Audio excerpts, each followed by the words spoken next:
សូមជម្រាបសួរបងមកកាន់កសិករអាម៉ាសាឡាធម្មជាតិទាំងព្រឹកនេះគឺបងអូនមកបង្ហាញអំពីចកដុះជូនបងចាពួកអីបងនៅខាងភ្នំពេញហ្នឹងគាត់កំង100គីឡូទៀតហើយ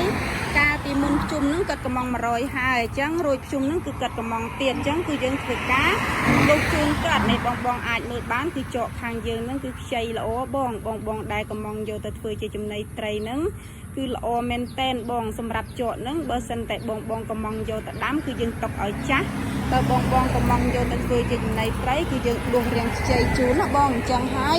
ចកហ្នឹងគឺត្រីស៊ីពេញផ្អែមល្អបងពួកអីចកហ្នឹងមកបានប្រហែលជា15ថ្ងៃចាអញ្ចឹងហើយបងដែលត្រូវការកំងហ្នឹងគឺបងអាចតាក់ទងមកខាងប្អូនបានណាបងពួកអីចកខាងប្អូនហ្នឹងគឺមានច្រើនណាបងហើយជាក់ស្ដែងនេះគឺប្អូនដួសទាំងព្រឹកហ្នឹងគឺជូនបងនៅខាងភ្នំពេញបងគាត់កំង2ដងហើយមួយអញ្ចឹងហើយវគ្គមុនគឺយើងផ្ញើជូនគាត់100ហែម10គីឡូបងវគ្គក្រោយនេះគឺយើងផ្ញើជូនគាត់ចំនួន100គីឡូគឺយើងព្រីជូនគាត់ចំនួន20គីឡូពីលើទៀតចាដោយសារម៉ូយចា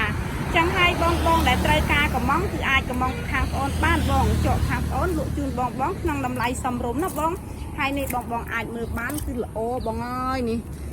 ស្លឹកកប៉ោះតែម្ដងខ្ចីញញបងហើយបងដែលចិញ្ចឹមត្រីហ្នឹងបងអាចកំងយកទៅធ្វើជាចំណីត្រីបានណាបងហើយថ្ងៃនេះដែរបងអូនក៏សូមជូនពរបងដែលតែងតែនិយមគ្រប់គ្រងនៅខាងផ្នែកកសិកម្មដាំចកសាឡារបស់បងអូនមួយនេះបង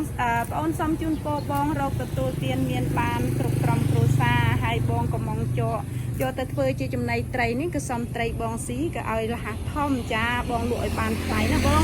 ចឹងហើយវីដេអូបងអូនថ្ងៃនេះគឺមានតែប៉ុណ្ណេះឯងសូមជម្រាបលាសូមអរគុណ